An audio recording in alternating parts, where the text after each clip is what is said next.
खासदारांना संसदेमध्ये प्रश्न मांडायचा नाही तर कुठे मांडायचा असा सवाल आदित्य ठाकरे यांनी केलाय। आपल्या संसदेमध्ये विरोधी पक्षनेते राहुल गांधी यांना बोलू दिलं जात नाही। केंद्र सरकार राहुल गांधी यांना का घाबरते असा सवाल आदित्य ठाकरे यांनी उपस्थित केलाय। निवृत्त जनरल नरवणे यांच्या पुस्तकात चीनच्या घुसखोरीबाबत काय लिहिलंय ते समोर यायला पाहिजे अशी मागणी आदित्य ठाकरे यांनी केली। मी जरी आता सांगेन की इथे राजकारण बोलणार नाही, पण एक मूलभूत गोष्ट ही आहे की जर देशाच्या संसदेत आणि आपल्याच देशाच्या संसदेत आपल्याच नॅशनल सिक्युरिटीबद्दल विषय काढायचा नाही तर कोणाचा काढायचा?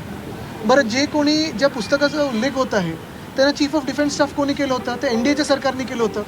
त्यांनी जे काही लिहिलं असेल आणि ते जर कुठच्या मॅगझिनमध्ये आलं असेल आणि मॅगझिनबद्दल किंवा त्या पुस्तकाबद्दल बोलायचं नाही, चीननी जी घुसखोरी केली त्याच्याबद्दल बोलायचं नाही, सरकारला एवढी भीती का वाटते राहुल गांधींबद्दल?